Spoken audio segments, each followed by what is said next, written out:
Report ਲੈ ਕੇ channel Ritesh Lakhi unplugged ਉੱਤੇ gangster ਟੀਲੂ ਤਾਜਪੁਰੀ ਦੀ ਤਿਹਾੜ ਜੇਲ੍ਹ ਵਿੱਚ ਹੋਈ ਹੱਤਿਆ ਉੱਤੇ ਸੀਰੀਜ਼ ਤੇ ਆਪਣੇ ਵੀਡੀਓਜ਼ ਨੂੰ ਮੈਂ ਇੱਕ ਹੋਰ ਰਿਪੋਰਟ ਅੱਗੇ ਪੋਸਟਪੋਨ ਕਰਦਾ ਪਿਆ ਹਾਂ ਕਿਉਂਕਿ ਸੰਦੀਪ ਨੰਗਲ ਅੰਬੀਆਂ ਕਤਲ ਕੇਸ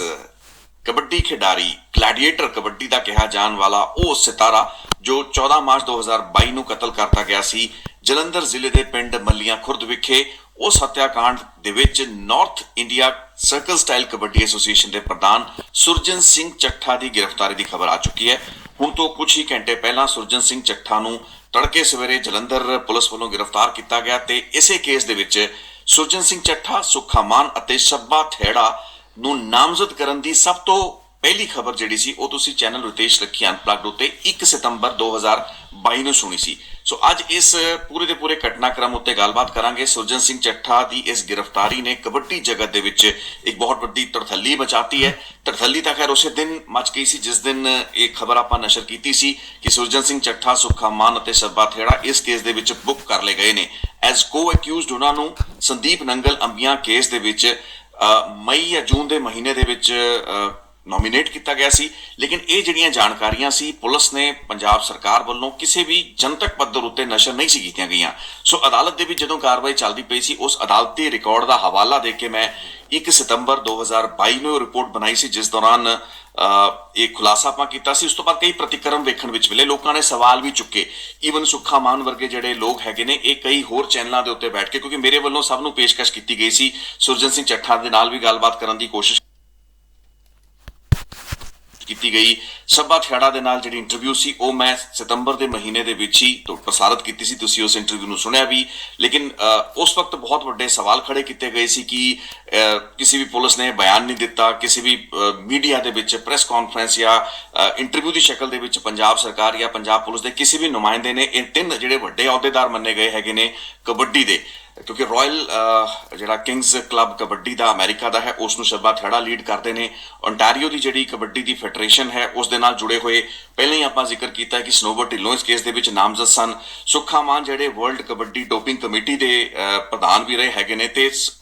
ਖੁਦ ਸੁਰਜਨ ਚੱਠਾ ਇਹ ਤਾਂ north India circle style kabaddi association ਦੇ ਪ੍ਰਧਾਨ ਹੈਗੇ ਨੇ। ਸੋ ਇਹ ਸਾਰਿਆਂ ਦੀ ਨਾਮਜ਼ਦਗੀ ਨੂੰ ਲੈ ਕੇ ਬੜੇ ਸੰਸੇ ਕ੍ਰੀਏਟ ਹੋਏ ਤੇ ਸਵਾਲ ਵੀ ਚੁੱਕੇ ਗਏ, ਲੇਕਿਨ ਆਹਿਸਤਾ ਆਹਿਸਤਾ ਲੋਕਾਂ ਨੂੰ ਸਮਝ ਆ ਚੁੱਕਾ ਸੀ ਕਿ ਪੁਲਿਸ ਨੇ ਇਹਨਾਂ ਨੂੰ ਇਹਨਾਂ ਕੇਸਾਂ ਦੇ ਵਿੱਚ ਨੋਮੀਨੇਟ ਕਰ ਲਿਆ। ਲੇਕਿਨ ਅੱਜ ਦੀ ਵੀਡੀਓ ਰਿਪੋਰਟ ਦੇ ਵਿੱਚ ਜਿੱਥੇ ਆਪਾਂ ਪੰਜਾਬ ਪੁਲਿਸ ਦੀ ਇਸ ਕਾਰਵਾਈ ਜੋ ਕਿ ਦੇਰ ਤੇ ਦੁਰਸਤ ਕਾਰਵਾਈ ਕਹੀ ਜਾ ਸਕਦੀ, ਯਾਨੀ ਕਿ ਦੇਰ ਨਾਲ ਹੋਈ ਲੇਕਿਨ ਦੁਰਸਤ ਕਾਰਵਾਈ ਹੈ ਕਿਉਂਕਿ ਫਾਈਨਲੀ ਕਾਰਵਾਈ ਹੋਈ। ਲੇਕਿਨ ਅੱਜ ਦਾ ਵੱਡਾ ਵਿਸ਼ਾ ਹੈ ਕਿ ਇਹ ਕਾਰਵਾਈ ਉਸ ਵਕਤ ਹੋ ਰਹੀ ਹੈ ਜਦੋਂ ਕਿ ਜਲੰਧਰ ਲੋਕ ਸਭਾ ਦੀ ਜ਼ਿਮਨੀ ਚੋਣ ਜੋ ਕਿ ਮੈਂਬਰ ਪਾਰਲੀਮੈਂਟ ਸੰਤੋਖ ਸਿੰਘ ਹੋਰਾਂ ਦੀ ਮੌਤ ਤੋਂ ਬਾਅਦ ਇੱਕ ਦੁਬਾਰਾ ਬਾਈ ਇਲੈਕਸ਼ਨ ਹੋ ਰਹੀ ਹੈ, ਉਸ ਤੋਂ ਕੁਝ ਹੀ ਦਿਨ ਪਹਿਲਾਂ ਹੋ ਰਹੀ ਹੈ। 14 ਮਾਰਚ 2022 ਦੇ ਹੋਏ ਕਤਲ ਜਿਸ ਵਿੱਚ ਕਿ ਤੁਸੀਂ ਜੂਨ ਦੇ ਮਹੀਨੇ ਤੱਕ ਇਹ ਲੋਕਾਂ ਨੂੰ ਇਹਨਾਂ ਅਹੁਦੇਦਾਰਾਂ ਨੂੰ ਨਾਮਜ਼ਦ ਕਰ ਚੁੱਕੇ ਸੀ, ਇਹਨਾਂ ਖਿਲਾਫ ਕਾਰਵਾਈ ਕਰਨ ਲਈ ਤੁਹਾਨੂੰ 4 ਮਈ 2023 ਤੱਕ ਦਾ ਇੰਤਜ਼ਾਰ ਕਿਉਂ ਕਰਨਾ ਪੈਂਦਾ ਹੈ? ਅੱਜ ਆਪਾਂ ਇਸ ਉੱਤੇ ਵੀ ਇੱਕ ਸਵਾਲ ਚੁੱਕਾਂਗੇ। ਆਪਾਂ ਸਾਰੇ ਜਾਣਦੇ ਹਾਂ ਕਿ ਜ਼ਿਮਨੀ ਚੋਣਾਂ ਤੋਂ ਪਹਿਲਾਂ ਇੱਕ ਮਾਹੌਲ ਬਣਾਉਣ ਦੀ ਕੋਸ਼ਿਸ਼ ਦੇ ਵਿੱਚ ਪੰਜਾਬ ਸਰਕਾਰ ਲੱਗੀ ਹੋਈ ਹੈ। ਮੈਂ ਕਹਿੰਦਾ ਕਿ ਇਸ ਕੇਸ ਦੇ ਵਿੱਚ ਇਹ ਜਿਹੜੇ ਅਹੁਦੇਦਾਰਾਂ ਤੇ ਇਨਵੈਸਟੀਗੇਸ਼ਨ ਜੁਆਇਨ ਕਰਨ ਦੀ ਗੱਲਬਾਤ ਸੀ। ਅਸੀਂ ਕਦੇ ਵੀ ਇਸ ਚੀਜ਼ ਦੇ ਹਾਮੀ ਨਹੀਂ ਰਹੇ ਹਾਂ ਕਿ ਜੇ ਕਿਸੇ ਪੀੜਤ ਦਾ ਪਰਿਵਾਰ ਕਿਸੇ ਸ਼ਖਸ ਦਾ ਨਾਂ ਲੈ ਦਿੰਦਾ ਹੈ ਤੇ ਉਸ ਸ਼ਖਸ ਨੂੰ ਕਿਸੇ ਅਪਰਾਧਿਕ ਮਾਮਲੇ ਦੇ ਵਿੱਚ ਨੋਮੀਨੇਟ ਕਰ ਲਿਆ ਜਾਂਦਾ ਹੈ ਤਾਂ ਉਸ ਦੀ ਧਰਪਕੜ ਨੈਸੈਸਰੀਲੀ ਕੀਤੀ ਜਾਣੀ ਚਾਹੀਦੀ ਹੈ, ਉਸ ਨੂੰ ਇਨਵੈਸਟੀਗੇਸ਼ਨ ਜੁਆਇਨ ਕਰਨ ਲਈ ਬੁਲਾਉਣਾ ਚਾਹੀਦਾ ਹੈ, ਉਸ ਤੋਂ ਪੁੱਛਗਿੱਛ ਹੋਣੀ ਚਾਹੀਦੀ ਹੈ। ਜੇ ਤਸੱਲੀ ਬਖਸ਼ ਉਹ ਜਵਾਬ ਨਹੀਂ ਦੇ ਪਾਉਂਦਾ ਉਸ ਤੋਂ ਬਾਅਦ ਉਸ ਉੱਤੇ ਕਾਰਵਾਈ ਹੋਣੀ ਚਾਹੀਦੀ ਹੈ। ਲੇਕਿਨ ਜਿਸ ਤਰੀਕੇ ਦੇ ਵੀਡੀਓਜ਼ ਇਸ ਵਕਤ ਮੀਡੀਆ ਦੇ ਵਿੱਚ ਆਏ ਨੇ, ਖਾਸ ਕਰਕੇ ਸੁਰਜਨ ਚੱਠਾ ਦੀ ਗ੍ਰਿਫਤਾਰੀ ਕਿਸ ਤਰੀਕੇ ਦੇ ਨਾਲ ਖਿੱਚ ਤੂ ਕਰਕੇ ਪੁਲਿਸ ਅਫਸਰ ਉਸ ਨੂੰ ਲਿਜਾਂਦੇ ਹੋਏ ਨਜ਼ਰ ਆ ਰਹੇ ਨੇ, ਤਾਂ ਸਵਾਲ ਇਹ ਖੜੇ ਹੁੰਦੇ ਨੇ ਕਿ ਕੀ ਜ਼ਿਮਨੀ ਚੋਣਾਂ ਤੋਂ ਪਹਿਲਾਂ ਇਸ ਤਰੀਕੇ ਦਾ ਇੱਕ ਜਿਹੜਾ ਐਕਸਰਸਾਈਜ਼ ਕਰਨਾ ਇਹ ਬਣਦਾ ਸੀ, ਫੱਬਦਾ ਸੀ? ਸਵਾਲ ਇਸ ਵਾਸਤੇ ਨਹੀਂ ਖੜਾ ਹੋ ਰਿਹਾ ਕਿਉਂਕਿ ਜ਼ਿਮਨੀ ਚੋਣ ਸਾਹਮਣੇ ਹੈ, ਸਵਾਲ ਇਸ ਵਾਸਤੇ ਖੜਾ ਹੋ ਰਿਹਾ ਕਿਉਂਕਿ ਕਈ ਮਹੀਨਿਆਂ ਦਾ ਡੀਲੇ ਹੈ। ਘੱਟੋ ਘੱਟ 8 ਤੋਂ 9 ਮਹੀਨੇ ਸੁਰਜਨ ਸਿੰਘ ਚੱਠਾ ਪੰਜਾਬ ਦੇ ਵਿੱਚ ਹੀ ਰਹੇ ਨੇ, ਉਹ ਜ਼ਿਆਦਾਤਰ ਸਮਾਂ ਇੰਡੀਆ ਵਿੱਚ ਰਹੇ। ਉਹਨਾਂ ਦੇ ਹੋਣ ਦੀ, ਉਹਨਾਂ ਦੀ ਅਲੱਗ-ਅਲੱਗ ਲੋਕੇਸ਼ਨਸ ਦੀਆਂ ਜਾਣਕਾਰੀਆਂ ਸੰਦੀਪ ਨੰਗਲ ਅੰਬੀਆਂ ਦੀ ਧਰਮ ਪਤਨੀ ਰੁਪਿੰਦਰ ਕੌਰ ਜਿਨ੍ਹਾਂ ਨੇ ਸਭ ਤੋਂ ਪਹਿਲਾਂ ਚੈਨਲ ਰਿਤੇਸ਼ ਲੱਖੀ ਅਨਪਲੱਗਡ ਉੱਤੇ ਗੱਲਾਂ ਬਾਤਾਂ ਕੀਤੀਆਂ। ਇਨਫੈਕਟ ਜਿਸ ਵਕਤ ਰੁਪਿੰਦਰ ਕੌਰ ਨੇ ਇਸ ਚੀਜ਼ ਦੀ ਮੰਗ ਚੁੱਕੀ ਉਹ ਦੁਹਾਈਆਂ ਪਾ ਰਹੇ ਸੀ ਕਿ ਇਹ 3 ਅਹੁਦੇਦਾਰਾਂ ਤੋਂ ਪੁੱਛ ਪੜਤਾਲ ਹੋਵੇ,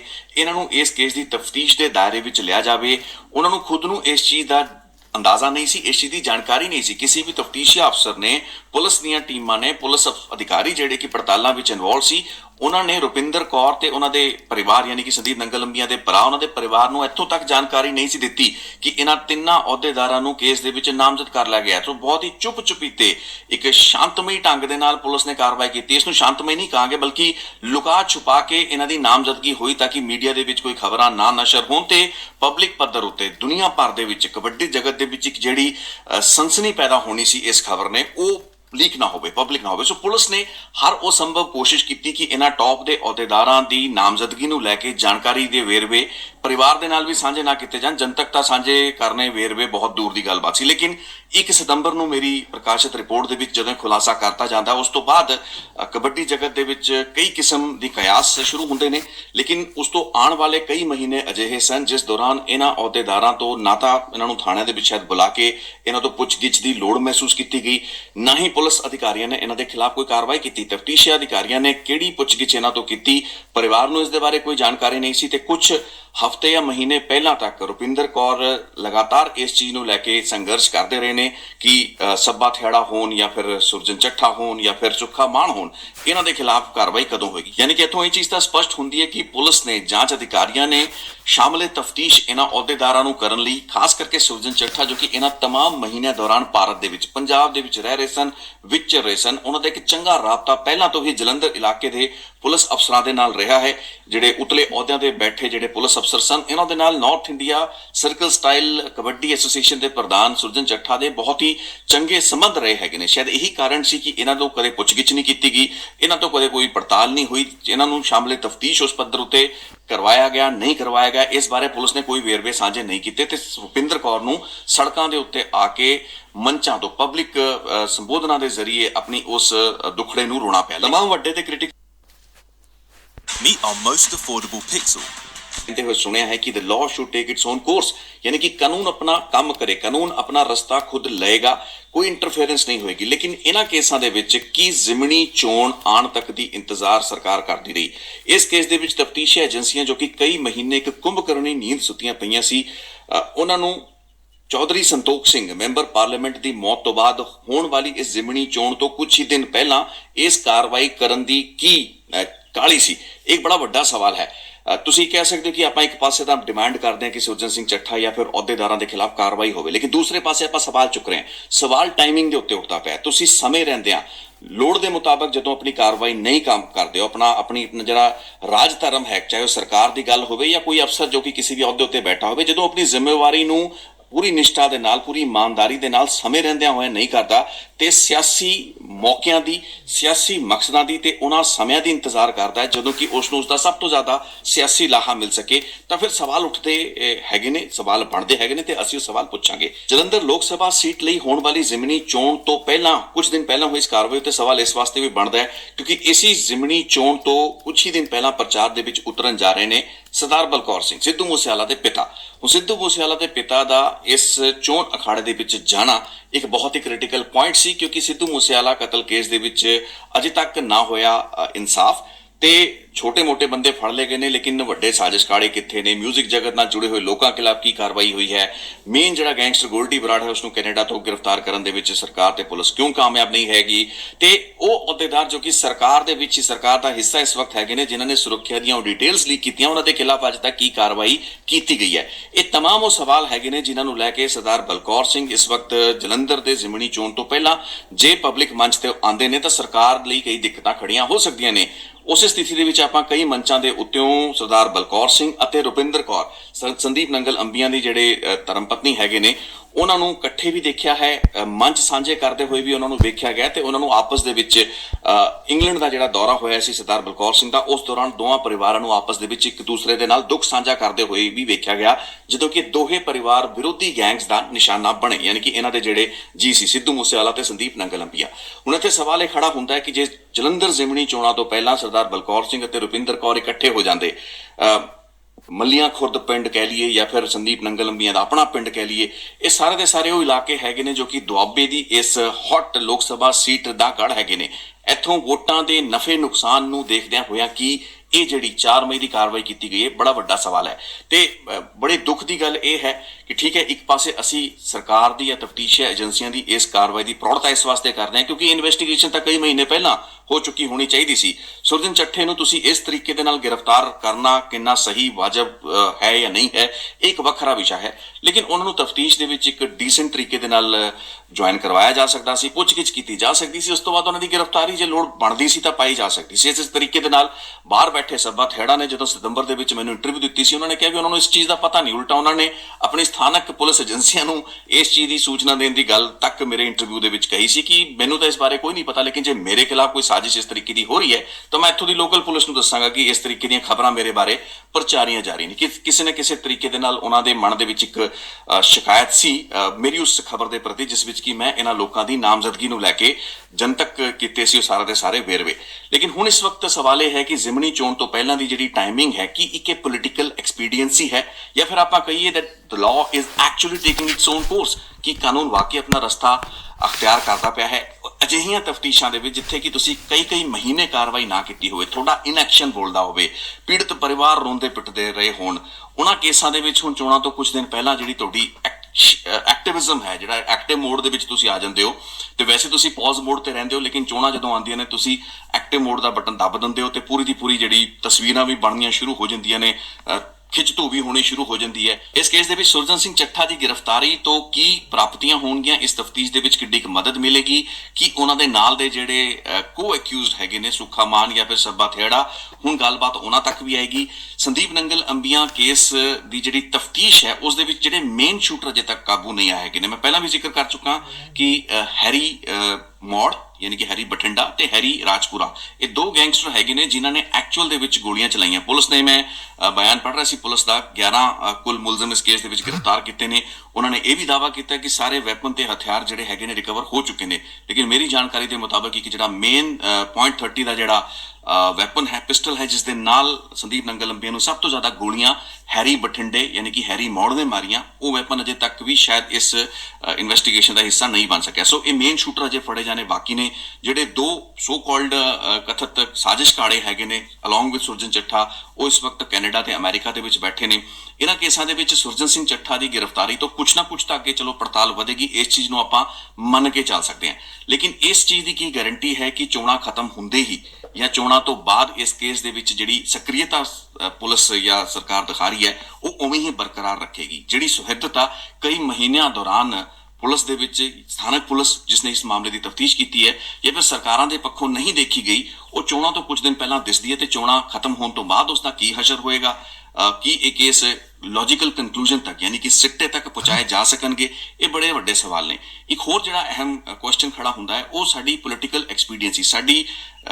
ਰਾਜਨੀਤਿਕ ਪਾਰਟੀਆਂ, ਜਿਹੜੇ ਰਾਜਨੀਤਿਕ ਲੀਡਰ ਹੈਗੇ ਨੇ ਉਹਨਾਂ ਦੀ ਸੋਚ ਦੇ ਨਾਲ ਜੁੜਦਾ ਹੈ। ਤੁਸੀਂ ਕਿਸੇ ਵੀ ਮਾਮਲੇ, ਕੋਈ ਵੀ ਖਾਸ ਕਰਕੇ ਅਪਰਾਧਿਕ ਜਿਹੜਾ ਮਾਮਲਾ ਹੁੰਦਾ ਹੈ ਉਸ ਦੇ ਵਿੱਚ ਕਾਨੂੰਨ ਨੂੰ ਆਪਣਾ ਕੰਮ ਕਰਨ ਕਿਉਂ ਨਹੀਂ ਦਿੰਦੇ ਹੋ? ਤੁਹਾਡੇ ਜਿਹੜੇ ਕੰਸਰਨਸ ਹੁੰਦੇ ਨੇ, ਤੁਹਾਡੇ ਈਵਨ ਏਜੰਸੀਆਂ ਜਿਹੜੀਆਂ ਐਡੀਆਂ ਪੋਲੀਟੀਸਾਈਜ਼ ਹੋ ਚੁੱਕੀਆਂ ਨੇ, ਪੰਜਾਬ ਪੁਲਿਸ ਦੀ ਪੋਲੀਟੀਸਾਈਜੇਸ਼ਨ ਦੇ ਬਾਰੇ ਤਾਂ ਕੋਈ ਸੰਸਾ ਬਚਿਆ ਹੀ ਨਹੀਂ ਹੁਣ ਹੈਗਾ, ਲੇਕਿਨ ਅਜਿਹੀਆਂ ਪੋਲੀਟੀਸਾਈਜ਼ਡ ਜਿਹੜੀਆਂ ਲਾਅ ਐਨਫੋਰਸਮੈਂਟ ਏਜੰਸੀਜ਼ ਹੁੰਦੀਆਂ ਨੇ ਉਹ ਵੀ ਸਰਕਾਰਾਂ ਦਾ, ਲੀਡਰਾਂ ਦਾ ਮੂੰਹ ਵੇਖ ਕੇ ਆਪਣਾ ਕੰਮ ਕਰਦੀਆਂ ਨੇ। ਜਦੋਂ ਕਿ ਸੁਰਜਨ ਚੱਠੇ ਦੇ ਪੰਜਾਬ ਦੇ ਵਿੱਚ, ਜਲੰਧਰ ਇਲਾਕੇ ਦੇ ਵਿੱਚ ਕਈ ਮਹੀਨਿਆਂ ਤੋਂ ਹੋਣ ਦੀਆਂ ਜਾਣਕਾਰੀਆਂ ਬਹੁਤ ਕਲੀਅਰ ਪੱਧਰ ਉੱਤੇ ਮਿਲ ਰਹੀਆਂ ਸਨ ਪੁਲਿਸ ਨੂੰ, ਲੇਕਿਨ ਪਹਿਲਾਂ ਇਹ ਕਾਰਵਾਈ ਨਹੀਂ ਕੀਤੀ ਗਈ ਤੇ ਇੱਕ ਸਮੇਂ ਦੀ, ਇੱਕ ਉਪਯੁਕਤ ਸਮੇਂ ਦੀ ਉਡੀਕ ਕੀਤੀ ਜਾਂਦੀ ਹੈ। ਕੀ ਆਪਾਂ ਸੋਚ ਕੇ ਚੱਲੀਏ ਕਿ ਜਦੋਂ ਤੱਕ ਪੰਜਾਬ ਦੇ ਵਿੱਚ ਕੋਈ ਜ਼ਿਮਨੀ ਚੋਣ ਨਾ ਸਾਹਮਣੇ ਹੋਵੇ, ਕੋਈ ਵਿਧਾਨ ਸਭਾ ਜਾਂ ਲੋਕ ਸਭਾ ਦੀ ਬਾਈ ਇਲੈਕਸ਼ਨ ਜਾਂ ਫਿਰ ਕੋਈ ਪਾਰਲੀਮੈਂਟ ਦੀ ਇਲੈਕਸ਼ਨ, ਕੋਈ ਵਿਧਾਨ ਸਭਾ ਦੀ ਜਨਰਲ ਇਲੈਕਸ਼ਨ, ਜਦ ਤੱਕ ਇਹ ਚੋਣਾਂ ਸਾਹਮਣੇ ਨਹੀਂ ਹੁੰਦੀਆਂ ਤਦ ਤੱਕ ਸਰਕਾਰਾਂ ਨੇ ਆਪਣੇ ਉਸ ਪੌਜ਼ ਮੋਡ ਤੋਂ ਐਕਟਿਵ ਮੋਡ ਦੇ ਵਿੱਚ ਆਉਣਾ ਹੀ ਨਹੀਂ ਹੁੰਦਾ। ਤੇ ਅੱਜ ਵੀ ਇਸ ਚੀਜ਼ ਦੀ ਗਾਰੰਟੀਜ਼ ਲੈਣੀਆਂ ਬੜੀਆਂ ਜ਼ਰੂਰੀ ਨੇ, ਕਮਿਟਮੈਂਟਸ ਲੈਣੀਆਂ ਜ਼ਰੂਰੀ ਨੇ ਕਿ ਇਸ ਨਿਜ਼ਾਮ ਦੇ ਵਿੱਚ ਸਰਕਾਰ ਤੇ ਉਸਦੇ ਅਦਾਰੇ ਜਿਹੜੇ ਕੰਮ ਕਰ ਰਹੇ ਨੇ, ਅਫਸਰ ਜਿਹੜੇ ਕੰਮ ਕਰ ਰਹੇ ਨੇ, ਉਹਨਾਂ ਨੂੰ ਇਸ ਤਰੀਕੇ ਦੀ ਪੋਲੀਟੀਕਲ ਐਕਸਪੀਡੀਐਂਸੀਜ਼ ਜਾਂ ਮੌਕੇ ਤਲਾਸ਼ਣ ਦੀ ਲੋੜ ਨਾ ਹੋਵੇ। ਇਹ ਗੁੰਜਾਇਸ਼ ਹੀ ਸਾਡੇ ਸਿਸਟਮ ਦੇ ਵਿੱਚ ਨਹੀਂ ਹੋਣੀ ਚਾਹੀਦੀ। ਤੁਸੀਂ ਕਿਸੇ ਵੀ ਘਟਨਾ ਦੇ ਨਾਲ ਜੁੜੀ ਹੋਈ ਜਿਹਦੀ ਵੀ ਬਣਦੀ ਕਾਰਵਾਈ ਹੈ ਉਸ ਨੂੰ logical, step by step, stage by stage, ਸਮੇਂ ਦੀ ਮਿਆਦ ਦੇ ਵਿੱਚ ਰਹਿ ਕੇ ਕਰੋ। ਸੋ ਅੱਜ ਸਵਾਲ ਇਸ ਵਾਸਤੇ ਉੱਠ ਰਹੇ ਨੇ, ਬਹੁਤ ਲੋਕ ਇਹ ਸਮਝ ਰਹੇ ਹੋਣਗੇ ਕਿ ਆਪਾਂ ਇੱਕ ਪਾਸੇ ਤਾਂ ਗੱਲ ਕਰਦੇ ਸੀਗੇ ਕਿ ਸੁਰਜਨ ਚੱਠਾ ਤੇ ਸਾਰੇ ਲੋਕਾਂ ਨੂੰ ਬੁੱਕ ਕਰ ਲਿਆ ਗਿਆ, ਗ੍ਰਿਫਤਾਰ ਕਿਉਂ ਨਹੀਂ ਕੀਤਾ ਗਿਆ, ਇਹਨਾਂ ਤੋਂ ਪੁੱਛਗਿੱਛ ਕਿਉਂ ਨਹੀਂ ਕੀਤੀ ਗਈ, ਤੇ ਅੱਜ ਆਪਾਂ ਸਵਾਲ ਕਿਉਂ ਚੱਕ ਰਹੇ ਹਾਂ? ਜੇ ਟਾਈਮਿੰਗ ਠੀਕ ਨਹੀਂ ਹੋਏਗੀ, ਜੇ ਟਾਈਮਿੰਗ ਦੇ ਵਿੱਚ ਤੁਸੀਂ ਸਿਆਸੀ ਆਪਣੇ ਲਾਹੇ ਜਾਂ ਸਿਆਸੀ ਮੁਨਾਫੇ ਜਾਂ ਸਿਆਸੀ ਮਕਸਦ ਟਟੋਲਦੇ ਪਏ ਹੋ ਤਾਂ ਫਿਰ ਸਵਾਲ ਉੱਠਣਗੇ ਤੇ ਉਹਨਾਂ ਮਕਸਦਾਂ ਦੀ ਪੂਰਤੀ ਤੋਂ ਬਾਅਦ, ਯਾਨੀ ਕਿ ਖਤਮ ਹੋਣ ਤੋਂ ਬਾਅਦ, ਉਹਨਾਂ ਸਮਿਆਂ ਦੇ, ਉਹਨਾਂ ਇਲੈਕਸ਼ਨਾਂ ਦੇ ਬੀਤਣ ਤੋਂ ਬਾਅਦ ਤੁਸੀਂ ਇਹਨਾਂ ਕੇਸਾਂ ਦੀ ਤਫਤੀਸ਼ਾਂ ਨੂੰ ਲੈ ਕੇ ਕਿੱਡੇ ਕੁ ਸੀਰੀਅਸ ਹੋਵੋਗੇ, ਕਿੱਡੇ ਕੁ ਗੰਭੀਰ ਹੋਵੋਗੇ, ਇਸ ਉੱਤੇ ਵੀ ਬਹੁਤ ਵੱਡੇ ਸਵਾਲ ਹੈਗੇ ਨੇ। ਅੱਜ ਮੈਂ ਰੁਪਿੰਦਰ ਕੌਰ ਹੋਣਾ ਦਾ, ਸੰਦੀਪ ਨੰਗਲੰਬੀਆਂ ਦੀ ਧਰਮ ਪਤਨੀ ਦਾ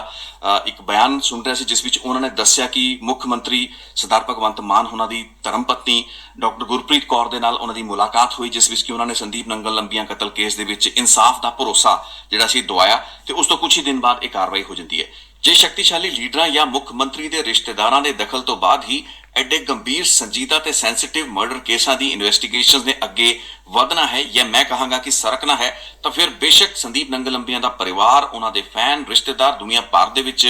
ਵਸੇ ਹੋਏ ਕਬੱਡੀ ਪ੍ਰੇਮੀ ਜਿਹੜੇ ਹੈਗੇ ਨੇ, ਮੋਮੈਂਟਰੀ ਲੈਵਲ ਦੇ ਉੱਤੇ ਇੱਕ ਵਧਾਈ ਦੇ ਪਾਤਰ ਹੋ ਸਕਦੇ ਨੇ, ਯਾਨੀ ਕਿ ਕੁਝ ਸਮੇਂ ਲਈ ਵਧਾਈ ਦੇ ਪਾਤਰ ਹੋ ਸਕਦੇ ਨੇ, ਲੇਕਿਨ ਇਸ ਚੀਜ਼ ਦੀ ਕੋਈ ਗਾਰੰਟੀ ਨਹੀਂ ਹੈ ਕਿ ਅੱਗੇ ਕਾਰਵਾਈ ਇੱਕ ਸਿੱਟਾ ਮੁਖੀ ਕਾਰਵਾਈ ਹੋਏਗੀ। ਕਿਉਂਕਿ ਇਹ ਮੈਂ ਗੱਲ ਜਾਂਦੇ ਜਾਂਦੇ ਇਸ ਰਿਪੋਰਟ ਵਿੱਚ ਜ਼ਰੂਰ ਕਹਿਣਾ ਚਾਹਾਂਗਾ ਕਿ ਇਹਨਾਂ ਕੇਸਾਂ ਦੇ ਵਿੱਚ ਮੈਂ ਇਹਨਾਂ ਨਾਮਜ਼ਦਗੀਆਂ ਨੂੰ ਮਹੱਤਵਪੂਰਨ ਨਹੀਂ ਮੰਨਦਾ, ਮੈਂ ਇਹਨਾਂ ਗ੍ਰਿਫਤਾਰੀਆਂ ਨੂੰ ਮਹੱਤਵਪੂਰਨ ਨਹੀਂ ਮੰਨਦਾ। ਫਾਈਨਲੀ ਸਾਨੂੰ ਇੱਕ ਅਜਿਹੇ ਸਿਸਟਮ ਦੀ ਲੋੜ ਹੈ ਜਿਸ ਵਿੱਚ ਕਿ ਅਸੀਂ ਦੋਸ਼ੀਆਂ ਨੂੰ ਸਹੀ ਉਹਨਾਂ ਦੀ ਨਿਸ਼ਾਨਦੇਹੀ ਕਰਕੇ ਉਹਨਾਂ ਨੂੰ ਇੱਕ ਲੌਜੀਕਲ ਲੀਗਲ ਕੋਰਸ ਤੋਂ ਗੁਜ਼ਾਰਦੇ ਹੋਏ ਅਦਾਲਤਾਂ ਦੇ ਵਿੱਚ ਉਹਨਾਂ ਦੇ ਖਿਲਾਫ ਜਿਹੜੇ ਸਬੂਤ ਉਹਨਾਂ ਨੂੰ ਪ੍ਰਮਾਣਿਤ ਕਰ ਸਕੀਏ, ਉਹਨਾਂ ਨੂੰ ਸਾਬਤ ਕਰ ਸਕੀਏ ਤੇ ਫਿਰ ਉਹਨਾਂ ਨੂੰ ਸਜ਼ਾਵਾਂ ਦਵਾ ਸਕੀਏ। ਇਹ ਇੱਕ ਅਸਲ ਵੱਟੀ ਹੈ। ਨਹੀਂ ਤਾਂ ਜੇਲ੍ਹਾਂ ਦੇ ਵਿੱਚ ਤਾਂ ਗੈਂਗਸਟਰ ਵੀ ਬੇਅਦਬੀ ਦੇ, ਕੱਲ ਦੀ ਮੇਰੀ ਰਿਪੋਰਟ ਦੇ ਵਿੱਚ ਜ਼ਿਕਰ ਕੀਤਾ ਸੀ ਕਿ ਬੇਅਦਬੀ ਦੇ ਦੋਸ਼ੀਆਂ ਦੀ ਸਜ਼ਾਵਾਂ ਤਾਂ ਜੇਲ੍ਹਾਂ ਦੇ ਵਿੱਚ ਗੈਂਗਸਟਰਾਂ ਨੇ ਦੇ ਦੇਣੀਆਂ ਹੈਗੀਆਂ ਨੇ, ਸੜਕਾਂ ਤੇ ਦੇ ਦੇਣੀਆਂ ਹੈਗੀਆਂ ਨੇ, ਉਹਨਾਂ ਨੇ ਆਪਣੀ ਕੁਦਰਤੀ ਮੌਤਾਂ ਮਰ ਜਾਣਾ ਹੈਗਾ। ਲੇਕਿਨ ਸਿਸਟਮ, ਨਿਜ਼ਾਮ, ਜਿਹੜੀ ਵਿਵਸਥਾ ਹੈ, ਕਾਨੂੰਨ ਵਿਵਸਥਾ ਹੈ, ਉਸਨੇ, ਨਿਆਂ ਪ੍ਰਣਾਲੀ ਜਿਹੜੀ ਹੈਗੀ, ਉਸਨੇ ਆਪਣਾ ਕੰਮ ਲੌਜੀਕਲੀ ਕਰਨਾ ਹੈ ਜਾਂ ਨਹੀਂ ਕਰਨਾ ਹੈ। ਇਸ ਵਕਤ ਦਾ ਸਵਾਲ ਇਹ ਹੈ, ਚੋਣਾਂ ਦਾ ਮੁਹਤਾਜ ਸਾਡੀ ਨਿਆਂ ਪ੍ਰਣਾਲੀ ਨੂੰ ਹੋਣ ਦੀ ਲੋੜ ਨਹੀਂ।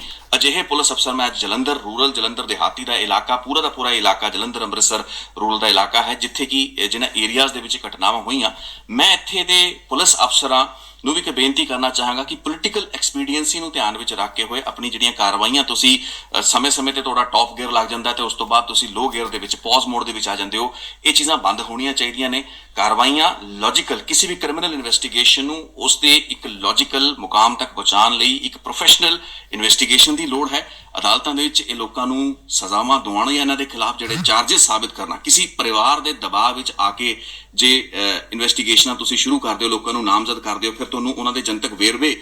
ਸ਼ੇਅਰ ਕਰਦੇ ਹੋਏ ਵੀ ਡਰ ਲੱਗਦਾ ਹੈ, ਤੁਹਾਨੂੰ ਸ਼ਰਮ ਆਉਂਦੀ ਹੈ ਜਾਂ ਤੁਸੀਂ ਉਹਨਾਂ ਨੂੰ ਲੁਕਾ ਛੁਪਾ ਕੇ ਰੱਖਦੇ ਹੋ। ਜਦੋਂ ਬਾਈ ਇਲੈਕਸ਼ਨ ਆ ਜਾਂਦਾ ਤਾਂ ਫਿਰ ਤੁਸੀਂ ਗ੍ਰਿਫਤਾਰੀਆਂ ਖਿੱਚ ਧੂ ਕੇ ਵੀ ਉਹ ਲੋਕਾਂ ਨੂੰ ਫੜਦੇ ਵੀ ਹੋ ਤੇ ਉਹਨਾਂ ਦੀ ਵੀਡੀਓਜ਼ ਵੀ ਬਣਦੀਆਂ ਨੇ। ਸੋ ਜੇ ਇਹੀ ਤੰਤਰ ਤੇ ਇਹੀ ਸਿਸਟਮ ਨੇ ਚੱਲਣਾ, ਮੈਨੂੰ ਨਹੀਂ ਲੱਗਦਾ ਕਿ ਇਨਸਾਫ ਇਹਨਾਂ ਕੇਸਾਂ ਦੇ ਵਿੱਚ ਹੋ ਪਾਏਗਾ। ਲੇਕਿਨ